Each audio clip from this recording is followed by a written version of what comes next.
Hi everyone. It's a pleasure to welcome you to my Betrayed and Broken channel. Today I present to you my author's story. Subscribe so you don't miss the release of the next video.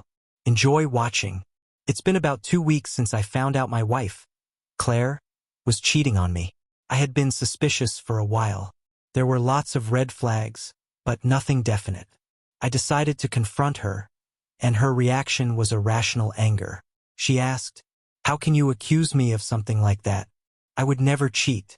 That response made me even more certain she was hiding something.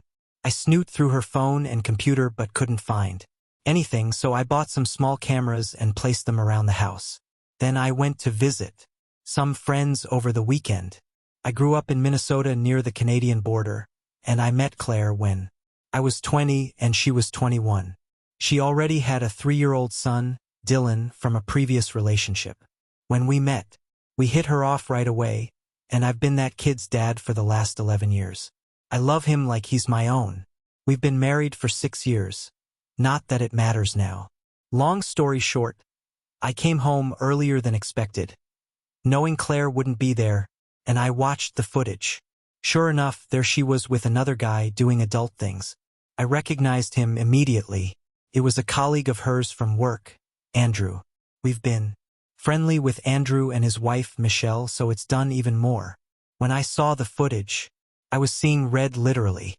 I'd never been that angry in my life. I'm usually a mellow guy, but I completely lost it. I hit the walls and kicked the bedroom door so hard it flew off its hinges and smashed the glass table we had in the living room. I did the inside of my cheek without even realizing it, and when I screamed, I sprayed blood on the wall and floor.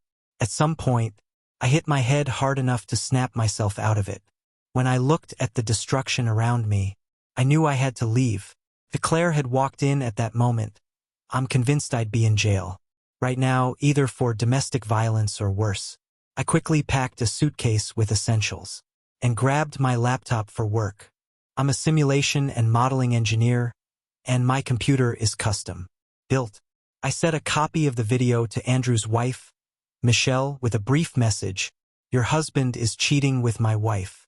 Outside the apartment complex, I ran into Dylan. I hugged him and told him I would always love him, but that his mother had been cheating on me, so I had to leave. I immediately regretted telling him. He shouldn't have been burdened with that, but I wasn't thinking clearly at the time. I tried crossing the border into Canada to stay with family, but due to COVID restrictions, it wouldn't let me cross.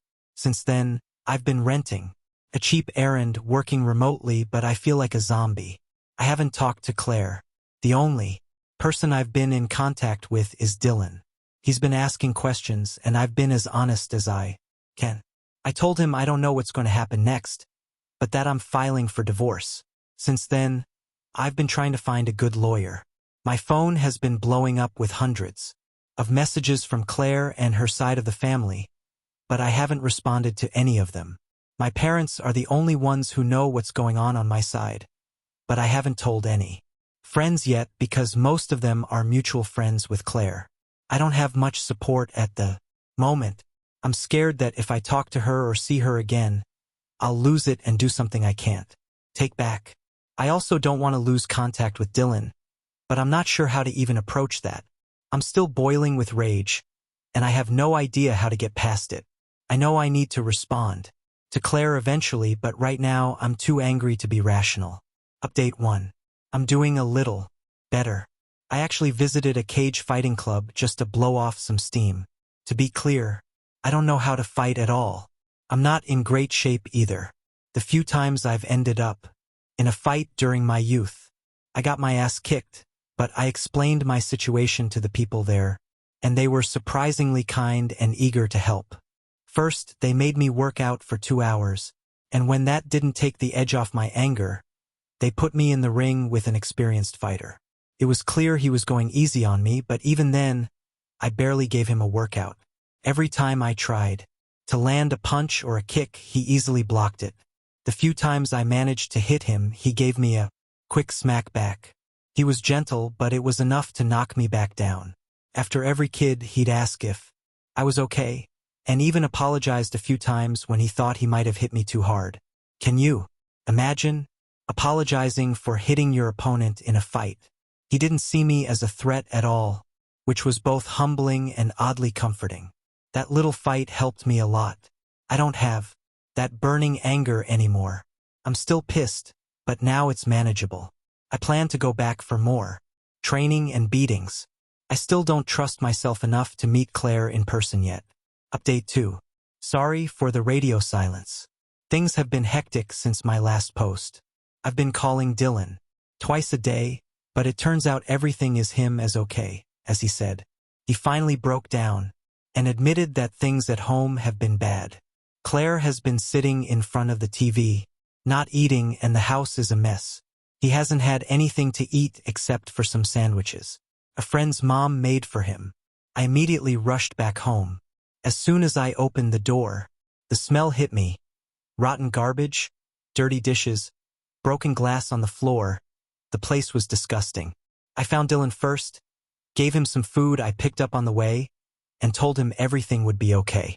He cried and hugged me, and I promised him I'd never leave him again. Then I went to check on Claire. The sight of her shook me. She looked terrible, skin and bones, her eyes sunken in dark rings under them, and her hair tangled mess. She wasn't even aware I was there until I sat down in front of her. She looked at me and asked if I was real. When I said yes, she broke down in a way I'd never seen before, crying and screaming. Then, out of nowhere, she passed out. I rushed her to the hospital, and she's been there ever since. The doctors haven't diagnosed her yet, but it's clear she's not well.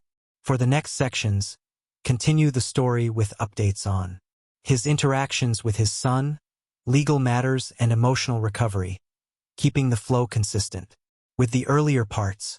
This is a lengthy and personal journey, and I hope sharing it will help others in similar situations. If you'd like to stay updated, consider subscribing.